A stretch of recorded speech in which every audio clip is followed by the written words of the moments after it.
candidat en ligne pour l'Alliance française et nous avons tous hâte d'entendre votre présentation. Camille Claudel.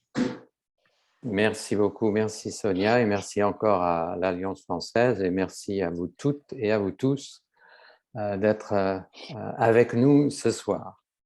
Donc c'est avec plaisir que je vais vous parler aujourd'hui de la plus fameuse des sculptrices françaises, Camille Claudel.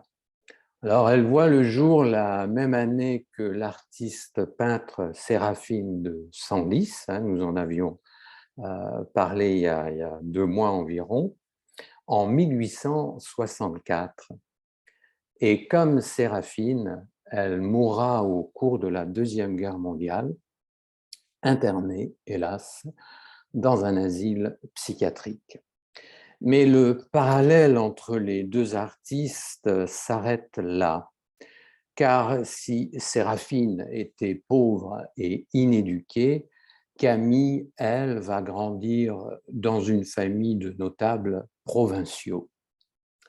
Alors, elle naît un 8 décembre dans un village des Hauts-de-France, Frères en Tardenois.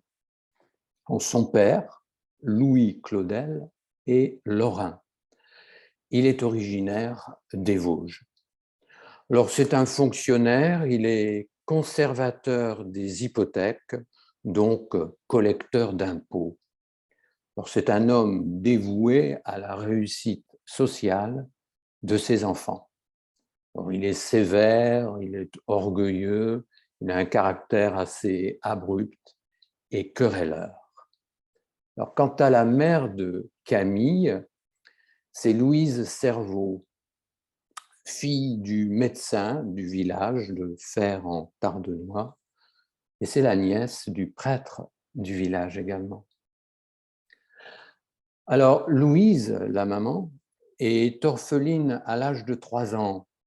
Elle n'a donc pas connu l'amour maternel. Elle ne saura d'ailleurs jamais être une mère elle-même. Elle est froide, distante, et elle reste attachée à ses devoirs domestiques. Elle n'embrasse jamais ses enfants. Elle est présente dans les tâches ménagères, mais absente affectueusement.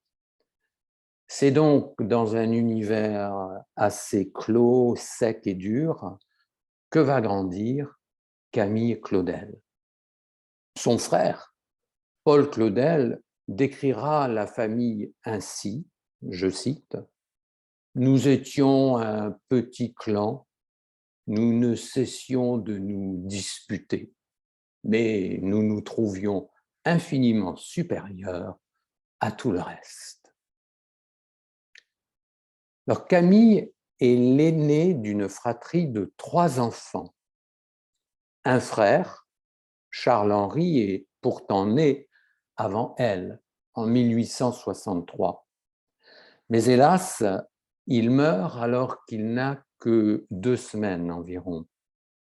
Et c'est pourquoi elle hérite d'un prénom androgyne, ambigu, Camille, généralement réservé aux garçons. Alors sa naissance va décevoir sa mère, encore toute tournée sur la perte de son fils. Camille a d'ailleurs été conçue lors de sa période de deuil.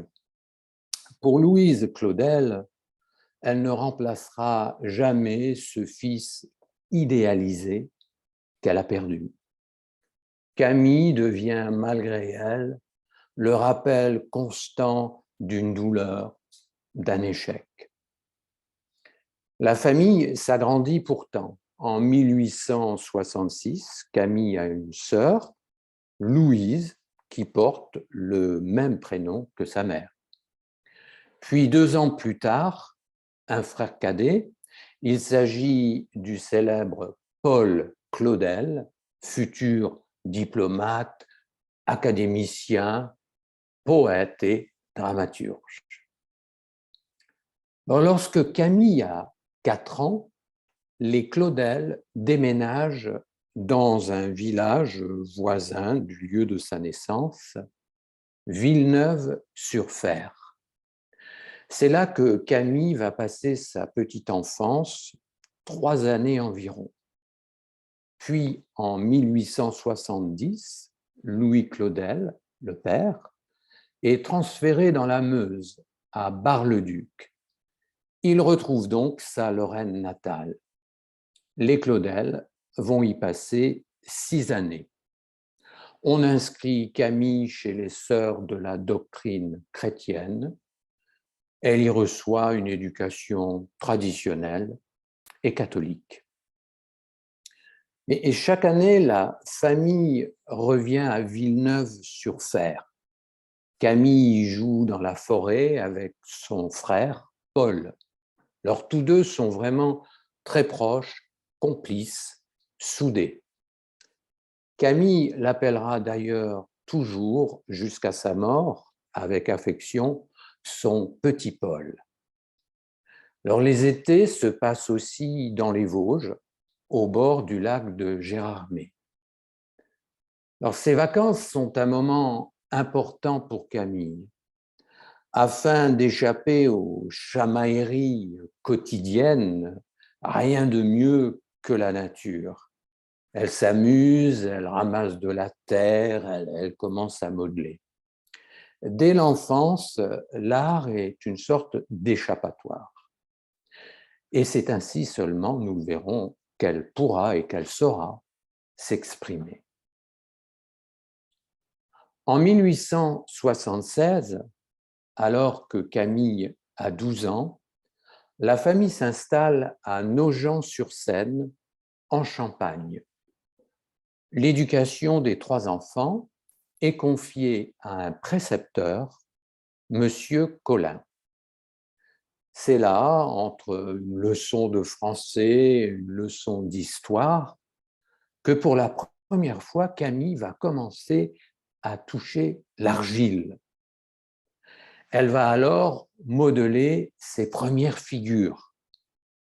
Elle se base sur des gravures présentées par Monsieur Collin, David et Goliath, Bismarck et Napoléon.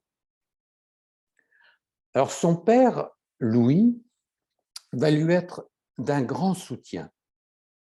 Intrigué par les dispositions de sa petite Camille, il consulte un sculpteur prometteur. C'est un sculpteur de la région, second au prix de Rome. Il s'appelle Alfred Boucher. Alors Boucher va vite détecter chez Camille des dons artistiques exceptionnels. Il décide de lui enseigner les rudiments de la sculpture. Enthousiaste, Louis Claudel encourage sa fille dans sa vocation. Mais sa mère, Louise, qui n'entend rien à l'art, n'approuve pas. Pour elle, la sculpture est un métier d'homme.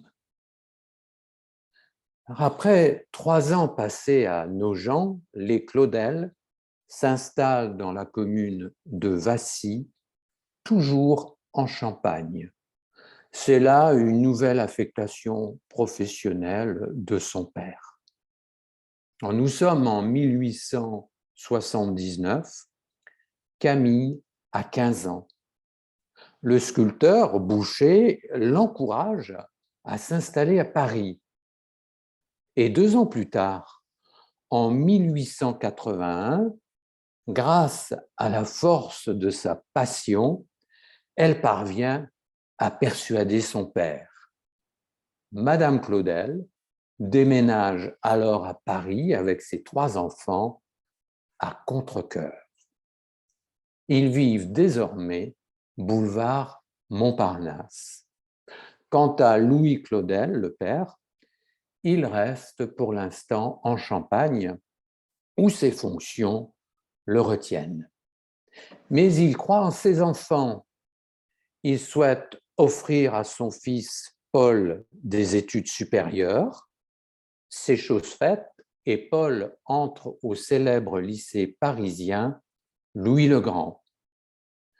Camille s'en réjouit car tous deux ont une soif créatrice dévorante. Paul, le poète, Camille, la sculptrice, l'un est fasciné par l'autre. Alors pour sa part, Camille rêve d'étudier auprès de maîtres sculpteurs. Grâce au soutien financier de son père, elle entre à l'Académie Colarossi. C'est une académie mixte et avant-gardiste. On y accepte les filles. On les autorise à peindre et sculpter des modèles nus masculins. L'Académie accueille de nombreuses élèves étrangères, des Anglaises notamment, car à l'époque, il leur était interdit de travailler avec des nus masculins à Londres. La femme se devait bien sûr de rester pudique. En 1882, Madame Claudel déménage rue Notre-Dame-des-Champs dans le 6e arrondissement de Paris. À 18 ans, Camille peut alors louer dans cette même rue son premier atelier. D'autres sculptrices de l'Académie Colarossi vont la rejoindre. Elles partagent ainsi le loyer. Camille se lie d'amitié avec Jessie Lipscomb, Amy Singer et Emily Fawcett. Elles forment ensemble l'atelier féminin le plus en vue de Paris.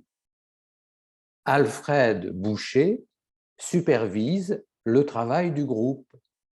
Il passe à l'atelier une fois par semaine afin de les guider. Mais c'est un artiste très en vue. Il doit bientôt quitter Paris pour la Villa Médicis à Rome. C'est désormais son ami Auguste Rodin qui va lui succéder. Alors Camille présente à Rodin ses premiers bustes. Paul a 13 ans, qu'elle avait composé en 1881, et La vieille Hélène en 82, deux sculptures d'inspiration naturaliste. Rodin, qui a 24 ans de plus qu'elle, est impressionné par sa précocité. 2 ans plus tard, en 1884, Camille intègre, avec son amie anglaise, Jessie Lipscomb, l'atelier de Rodin. Le sculpteur travaille alors sur une œuvre monumentale, La Porte de l'Enfer. Cette commande d'État vaut à Rodin d'être maître de dépôt des marbres de Paris. Alors, très vite, Camille et Jessie font partie de sa garde rapprochée. Elles intègrent un groupe de 20 praticiens qui assistent le grand maître Rodin. Alors, leur présence est d'autant plus nécessaire qu'en 1885, Rodin obtient une autre commande officielle, les bourgeois de Calais. Camille s'inscrit alors au cabinet d'anatomie du Muséum d'histoire naturelle. Alors, très rapidement, une synergie se met en place entre Rodin et sa jeune assistante.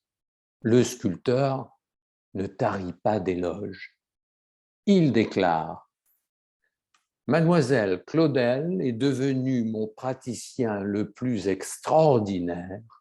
Je la consulte en toutes choses. » Et la voilà maintenant promue au rang de collaboratrice. Leur affinité, qui se transforme en amour, devient fusionnelle. On peut cependant se demander si sa passion pour Rodin ne l'isole pas. En effet, Camille n'ira jamais voir ailleurs. La collaboration avec d'autres artistes ne l'intéresse pas. Et ce sera peut-être là l'objet de son malheur. À partir de 1886, Camille, 22 ans, quitte sa famille pour vivre avec Rodin. Alors, leur amour chaotique se mêle d'un dialogue artistique ardent. L'influence de Rodin sur Camille est indéniable. Néanmoins, la jeune artiste va finir par se révéler. Sans chercher encore son indépendance, elle affirme sa personnalité. Ainsi, en 1886, elle crée une sculpture en terre cuite, La jeune fille à la gerbe. Alors, il s'agit d'une adolescente dénudée portant sur son dos une gerbe de blé. On y retrouve déjà toute la sensualité, toute la délicatesse qui caractérise l'œuvre de la statuaire. 1886 marque aussi le voyage de Camille en Angleterre chez son ami Jessie Lipscomb. Camille présente à Nottingham Castle un buste intitulé Portrait de Jessie. Alors, cette dernière note avec appréhension que la passion de Camille pour Rodin devient de plus en plus dévorante. Et à son retour en France, Camille exige une lettre signée de la main du maître. On l'appelle le contrat. Rodin s'engage alors à n'avoir que Camille pour élève, à la protéger dans les cercles artistiques et à l'épouser à l'issue d'un voyage en Italie. Mais tout cela est bien vain. En réalité, Rodin ne parvient pas à se détacher de son ancienne muse, Rose Beuret. En effet, lorsqu'il rencontre Camille, Rose est déjà sa compagne depuis près de 20 années.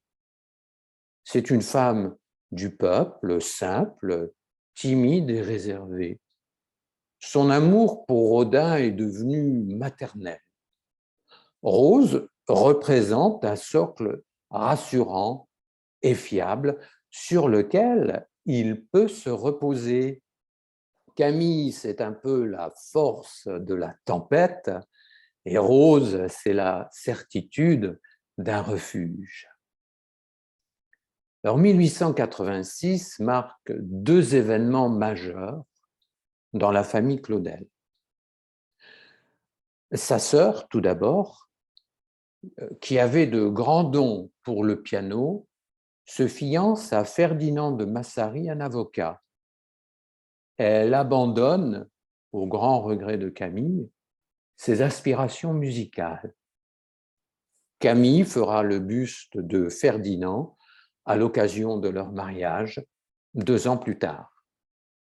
Alors, un autre événement majeur, plus majeur celui-là, je dirais, son frère Paul, jusqu'alors non pratiquant, se convertit à un catholicisme assez sévère après avoir assisté aux vêpres de Noël à Notre-Dame de Paris.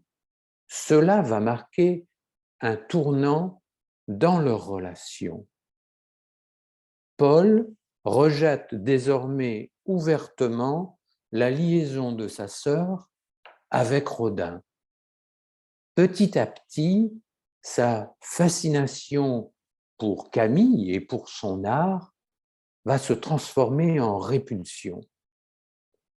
On peut se demander si Paul craint que le génie de Camille surpasse le sien. Mais dès lors, Camille sent lui échapper son petit Paul, qui était un confident de toujours. Alors pour sa part, en 1887, Rodin travaille sur une commande d'État monument à Balzac. Il se rend alors souvent à Tours, la ville natale de l'écrivain Honoré de Balzac. Il loue 4 étés durant le château de Lillette. C'est là qu'il retrouve Camille, qu'ils cachent leur amour et que tous deux travaillent. Lors de cette période, il nous reste une œuvre magistrale de Camille Claudel, La petite châtelaine. Il s'agit du buste d'une petite fille de 6 ans, tout en douceur et en contemplation. Elle représente, à n'en pas douter, l'enfant que Camille n'a jamais eu avec Rodin. Alors la critique est favorable. On peut lire, par exemple, avec cette œuvre, Madame Camille Claudel est désormais un maître. Alors Camille semble se réfugier de plus en plus dans le travail. Elle passe 12 heures par jour à l'atelier, de 7 heures du matin à 19 heures. Quand sa journée s'achève, elle est épuisée et elle se couche immédiatement. En 1888, elle participe au concours du Salon des artistes français qui se tient au Palais des Champs-Élysées à Paris. Elle y reçoit une médaille d'argent pour un plâtre, Sakuntala, également connu sous le nom de l'Abandon, puis plus tard de Vertume et Pomone. Alors, la sculpture représente un jeune couple nu. L'homme, genou à terre, embrasse une femme aimante qui se penche vers lui. Camille y a travaillé pendant 2 ans sans relâche. On y retrouve l'expression la plus pure du désir. Elle semble nous montrer l'âme de ces personnages. En 1889, lors de l'exposition universelle de Paris, Camille découvre l'Extrême-Orient. Elle parcourt avec son ami Claude Debussy le pavillon japonais qui regroupe près de 600 exposants.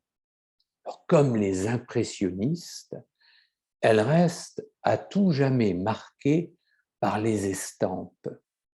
Désormais, le japonisme va influencer son travail.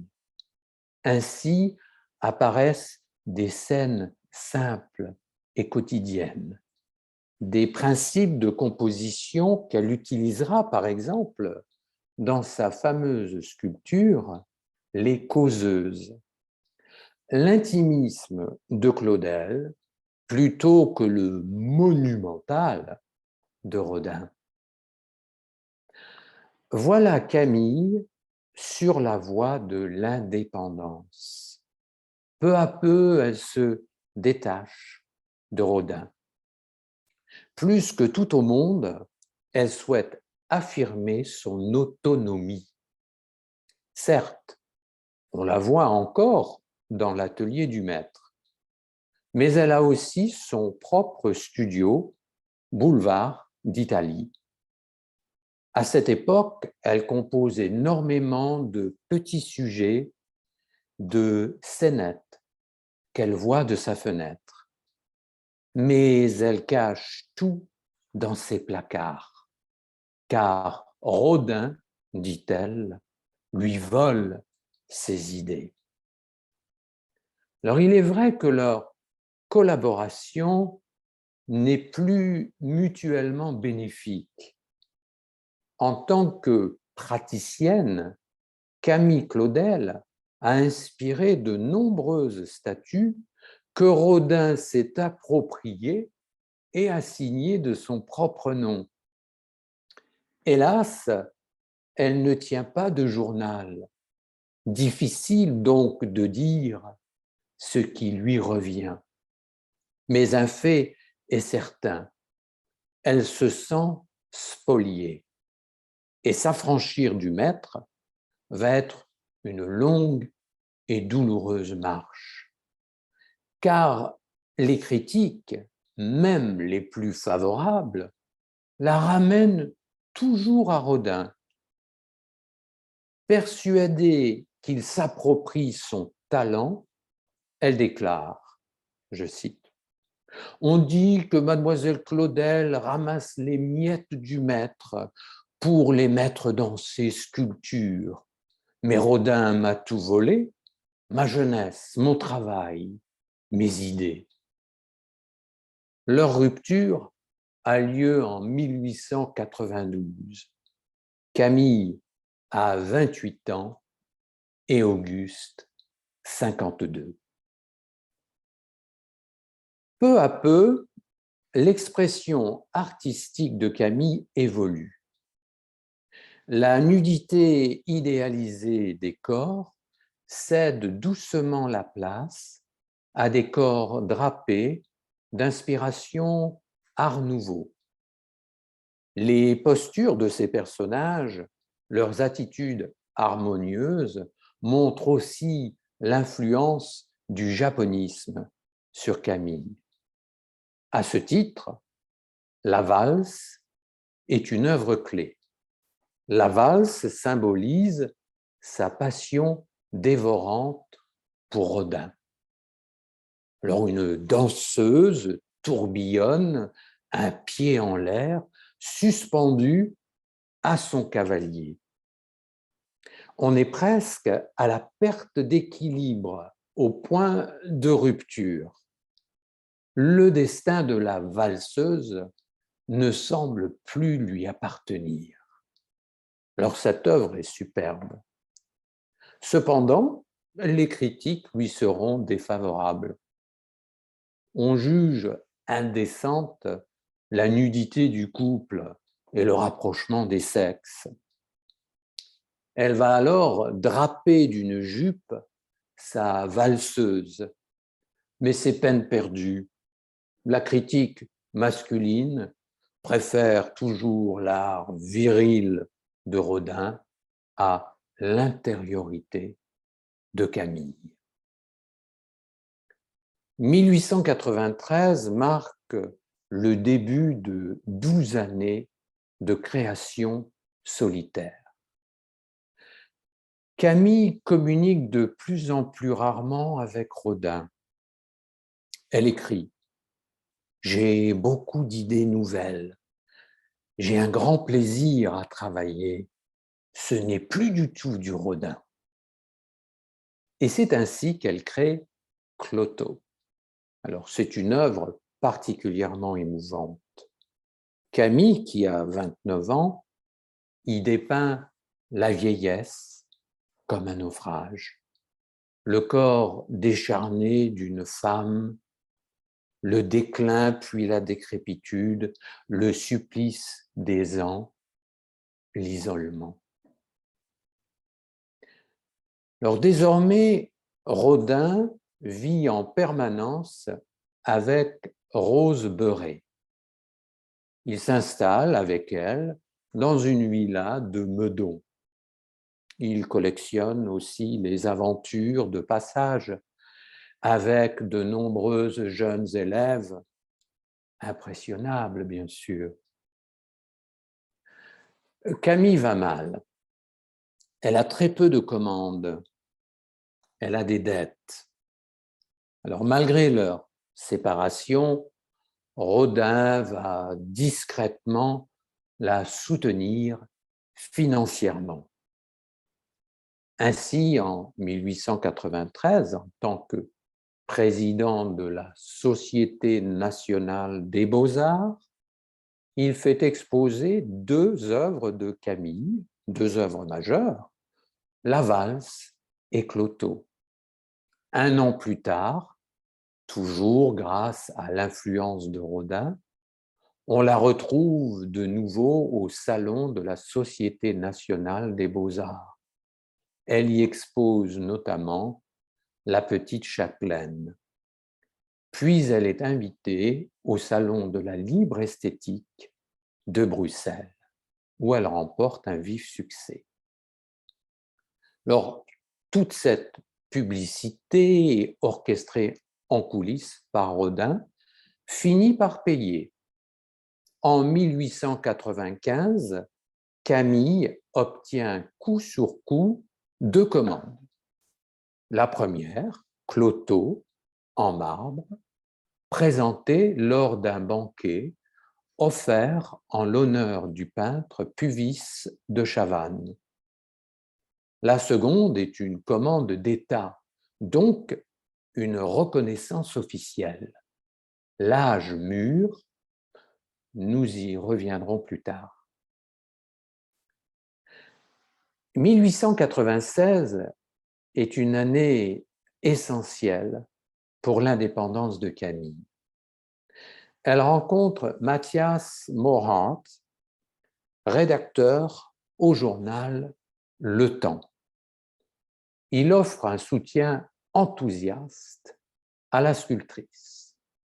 Et c'est lui qui va publier pour la première fois une biographie de Camille Claudel. Élogieuse, elle paraît dans le Mercure de France en 1898. Camille demande alors à Morart de convaincre Rodin de ne plus lui rendre visite. Elle souhaite prouver au monde que le maître ne s'immisce pas dans son travail et que ce qu'elle crée ne vient que d'elle. Plus que jamais, Camille veut maintenant explorer l'intimité. À travers l'attitude des corps, c'est la profondeur de l'âme de ces personnages qu'elle veut atteindre. Les causeuses sont l'un des plus vibrants exemples de cette recherche. Réalisée en 1897, l'œuvre représente 4 femmes dénudées. Elles sont en position assise, l'une faisant une confidence aux 3 autres qui se penchent vers elle.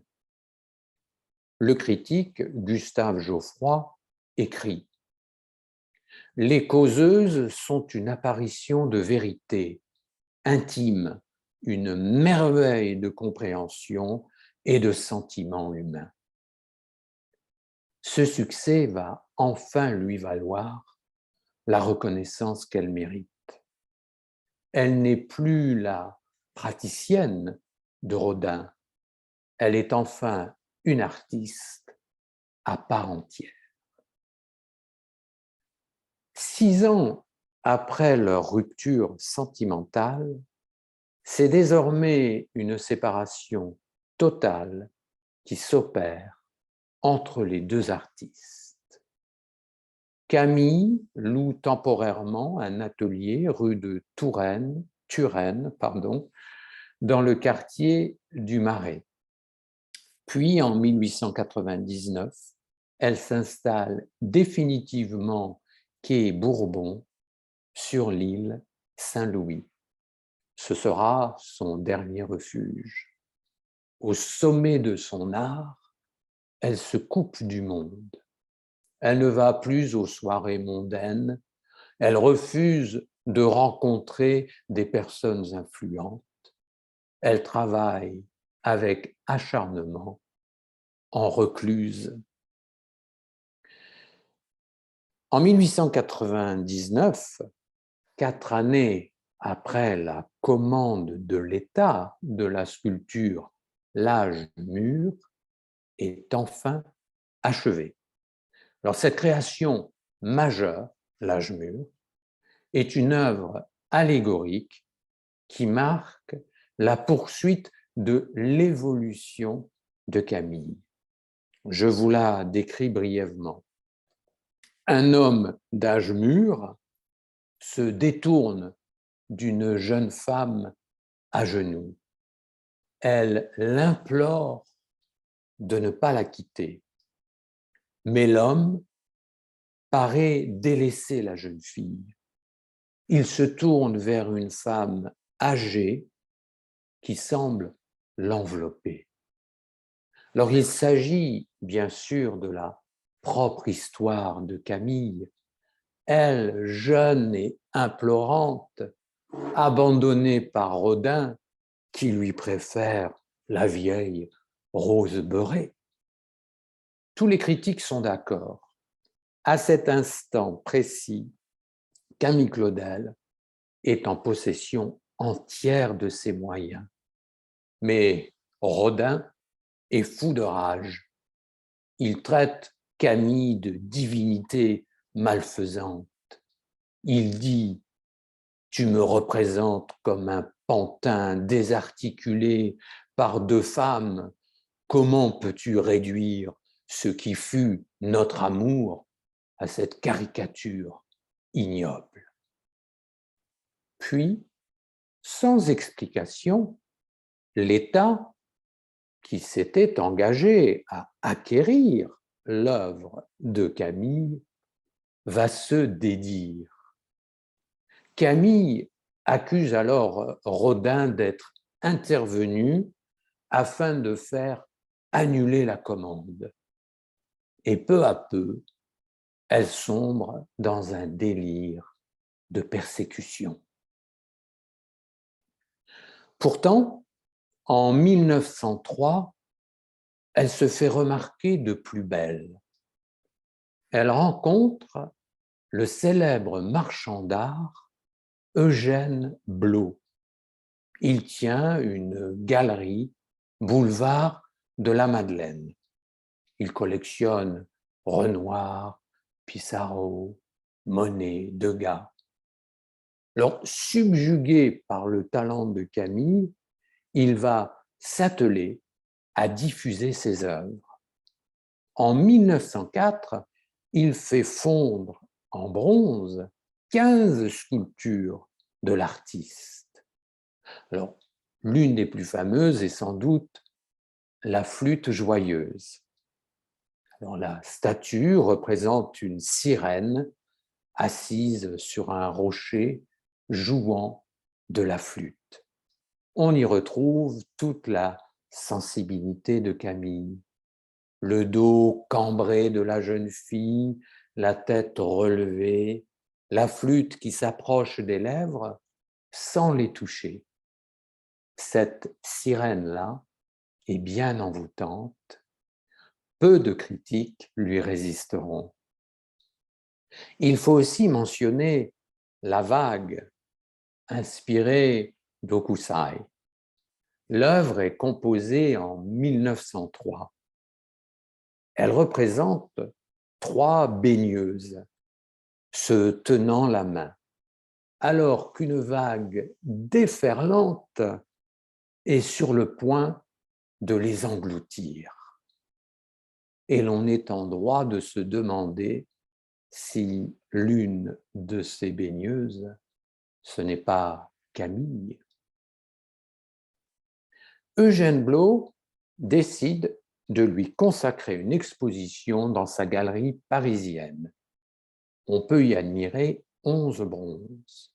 Pour lui, je cite, « Camille est aussi grande par l'inspiration que par le métier. Elle est enfin libérée de l'influence de Rodin. » Il écrit « Toutes ses œuvres crient la vie dans ce qu'elle a de plus mystérieuse. » Le tout Paris se presse à la galerie d'Eugène Blot. La critique est enthousiaste, mais les acheteurs, eux, restent frileux. Le lendemain de l'inauguration, Camille fait un scandale en public. Elle se lance dans une diatribe contre Rodin. La violence de ses propos choque ceux qui sont présents. Elle heurte même ses amis les plus proches. La coupure de Camille avec les cercles artistiques apparaît, hélas, de plus en plus évidente. Pourtant, la situation ne semble pas encore désespérée. En 1906, la direction des Beaux-Arts lui achète un bronze, Niobide blessé. Ce sera la dernière sculpture connue de Camille. Elle fait alors appel à la mythologie grecque. Sa statue représente une femme qui souffre, la tête douloureusement penchée sur son épaule, une main sur sa poitrine. Puis en 1907, l'État acquiert l'abandon qu'elle avait créé alors qu'elle n'avait que 20 ans. L'aspect autobiographique de l'œuvre de Camille est indéniable. Sa vie torturée se retrouve dans ses statues. Irrésistiblement, l'état mental de Camille continue à se dégrader. Son comportement interroge. Elle vit désormais dans un grand dénuement. C'est une période effroyable. Elle s'habille de haillons, elle ne se lave plus, elle s'enferme dans son logement devenu insalubre. Ses volets sont toujours clos. Elle ne fait que de rares sorties la nuit. Elle se nourrit mal, elle prend de l'embonpoint, elle pèse désormais 73 kilos. Elle a le visage gonflé, sa dentition est mauvaise. Et il est même vraisemblable qu'elle se soit mise à boire. 1911 marque un tournant. Voilà que dans son atelier, elle se met à détruire ses propres œuvres. Devenue paranoïaque, elle est convaincue que Rodin veut tout lui voler. Elle se sent épiée, persécutée par ce qu'elle appelle la bande à Rodin. 2 ans plus tard, le 3 mars 1913, Louis Claudel, son père, meurt. Pour Camille, c'est un drame qui va la précipiter dans l'abîme, car son père était son protecteur, son roc, son dernier rempart. S'il se désespérait pour sa fille, impuissant face à sa déchéance, toujours il la défendait. Bienveillant à son égard, il disait « Ma fille n'a jamais attendu de rencontrer M. Rodin pour exister. » Alors, désormais veuve, la mère de Camille, Louise, peut enfin laisser libre cours à sa haine. Un conseil familial se réunit. Tout d'abord, elle impose que l'on cache à sa fille le décès de son père. Et c'est ainsi que Camille, dans l'ignorance, n'assiste pas à l'enterrement. Paul, son frère, ne sera d'aucun secours envers sa sœur. Il considère que la vie de Camille est un affreux échec. Il aura cette phrase terrible, « Moi, j'ai abouti à un résultat. Elle n'a abouti à rien. » Et il contacte le docteur Michaud afin de faire évaluer sa sœur. Le médecin la rencontre, il conclut à une psychose délirante. Le 7 mars, il écrit un certificat d'internement. À l'insu de Camille, Louise Claudel signe le certificat autorisant le placement de sa fille en asile d'aliénés. Deux hommes font alors irruption dans son atelier.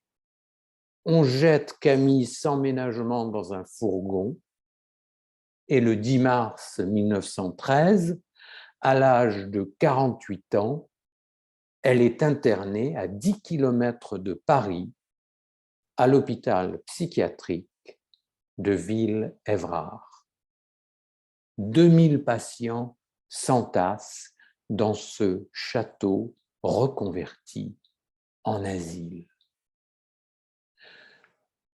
Camille est internée dans une section réservée à la bourgeoisie. Elle a donc droit à une chambre individuelle. Mais pour elle, c'est une prison, bien sûr. Sa mère intervient auprès du nouveau médecin de Camille, le docteur Truel. Elle prive ainsi sa fille de toute visite. Seul son frère Paul est autorisé à la voir. Elle exige également qu'aucun courrier ne puisse être envoyé de l'asile par Camille. Il faut à tout prix la réduire au silence. C'est le début d'un calvaire de 30 ans. Pourtant, les journaux s'émeuvent, car s'il ne fait aucun doute que Camille souffre de paranoïa, elle n'est nullement folle. Une campagne de presse prend alors forme. On accuse la famille Claudel de vouloir se débarrasser d'une artiste devenue trop encombrante. Rodin lui-même fait part de protestations indignées, car en ce temps-là, un asile est une prison. On ne procure aucun traitement aux malades. Seule préoccupation, qu'il ne s'échappe pas. Camille est donc réduite au silence. Elle implore le docteur Truel dans une lettre. Je cite : « Voilà 9 mois que je suis ensevelie dans le plus affreux désespoir. J'ai absolument besoin de voir une personne amie. » Sa requête restera sans réponse. Au bout d'1 an, elle a perdu 25 kilos. Elle n'en pèse plus que 48. En juillet 1914, la Grande Guerre éclate. Camille est alors transférée à l'asile de Mondevergue, à Montfavet, près d'Avignon, en Provence. Depuis son enfermement, Camille ne crée plus, bien sûr. Sa réclusion a tari son œuvre. Auguste Rodin, qui meurt en 1917, ne la reverra jamais.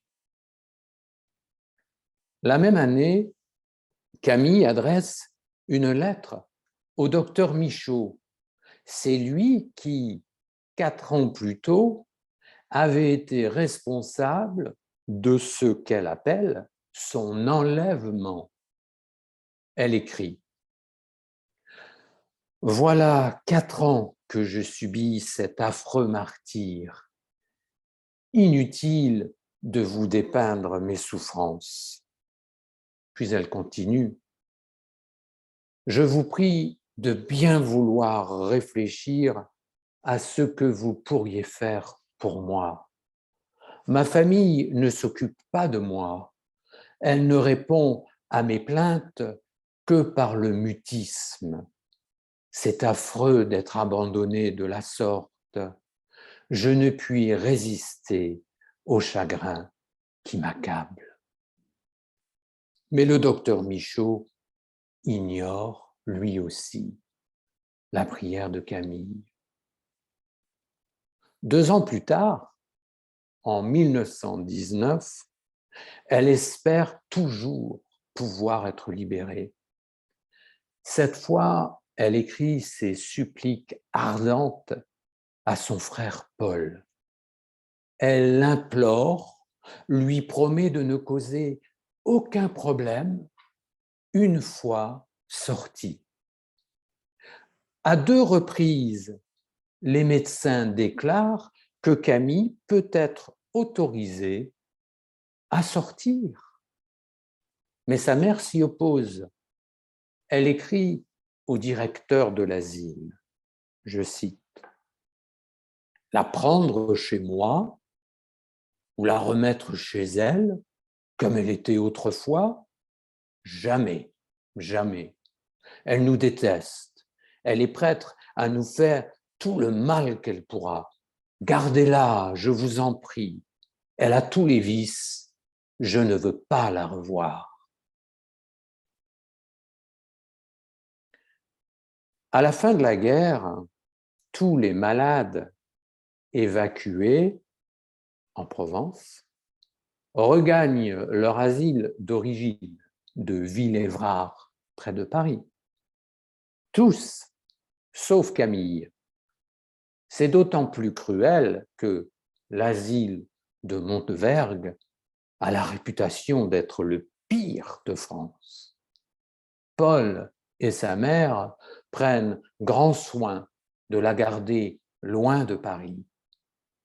L'exil forcé de Camille en Provence se prolonge donc. Pourtant, c'est une résidente docile. La surveillante générale écrit à son propos: « Dort 7 heures par nuit, ne souille pas son lit, parle souvent de sa famille, en bien, passe des journées à ne rien faire. » En 1927, Camille envoie une dernière supplique à sa mère cette fois.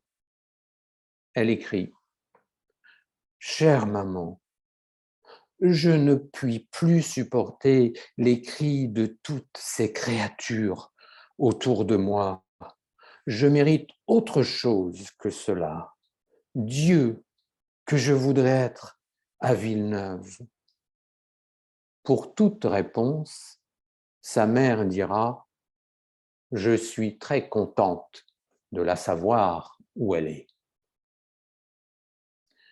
2 années plus tard, en 1929, Madame Claudel décède. Elle n'aura jamais rendu visite à sa fille depuis ce triste jour de 1913. Camille écrit à Paul: « Je pense toujours à notre chère maman. Je pense à ce beau portrait que j'avais fait d'elle dans l'ombre du jardin. Dans ses grands yeux se lisait une douleur secrète. C'est bien là notre pauvre maman. » Camille avait compris sa mère, elle, hélas, ne l'avait jamais comprise. À cause de Louise Claudel, en 30 ans d'internement, Camille n'aura vu que 2 visiteurs. Sa vieille amie, la sculptrice Jessie Lipscomb, sera autorisée à la voir 2 fois, en 1924 et en 1929. Et son frère, Paul Claudel, ne se déplacera à l'asile qu'une quinzaine de fois en 30 ans. Pourtant, si la femme est abandonnée, l'artiste, elle, n'est pas complètement oubliée. Alors, c'est surtout grâce aux femmes. Dans les années 30, l'Union des femmes peintres et sculpteurs contacte des collectionneurs et expose ses œuvres dans des salons privés. La Société des femmes artistes organise également des rétrospectives. On recense d'ailleurs 67 sculptures signées Camille Claudel. 110 si on y ajoute les différentes versions de certaines œuvres comme la valse ou la petite châtelaine, par exemple. Sans compter, bien sûr, ses œuvres collaboratives avec Rodin, pour lesquelles on ne lui accorde aucun crédit. Alors, chose extraordinaire, en 1932, Eugène Blot, qui fut son agent, apprend enfin où Camille est enfermée. C'est pour dire la chape de plomb qui s'est abattue sur elle. Blot lui écrit une lettre pleine de regrets. Je cite: « Avec votre art, on avait quitté le monde des apparences pour celui de la pensée. Quel génie! Le mot n'est pas trop fort. Je ne vous ai jamais oublié, Camille. Comment le pourrais-je » Alors Paul Claudel s'en offusque. En effet, pour sauver les apparences, il avait tout fait afin de garder Camille dans l'oubli. Son attitude ne cesse d'interroger. Pourquoi tant de cruauté envers sa sœur? Alors il existe peut-être, c'est une hypothèse de certains historiens, une réponse à cette question. Pourquoi cette cruauté de Paul Claudel? En 1939, il écrit une lettre à l'épouse de l'écrivain Romain Rolland. Dans cette lettre, il lui parle d'un avortement qui aurait eu lieu en 1892, juste avant la rupture de Camille et de Rodin. Paul Claudel écrit ces mots à Madame Rolland. « C'est affreux. Comment Camille peut-elle vivre avec un tel crime sur la conscience ?» Alors on est en droit de se demander si lui, le fervent catholique, ne fait pas payer à Camille son geste. Certains voient dans l'horreur de l'internement que subit Camille une sentence expiatoire. Alors, lors de la Seconde Guerre mondiale, quand elle éclate, Camille a 74 ans. Les conditions d'internement sont odieuses. Pour le régime nazi, les aliénés sont des sous-hommes qu'il convient d'éliminer, bien sûr. La malnutrition sévit dans les asiles de France. Les Allemands réquisitionnent la nourriture. Le directeur de l'asile déclare à Paul Claudel: « Mes fous meurent. » Ils meurent littéralement de faim, 800 sur 2000.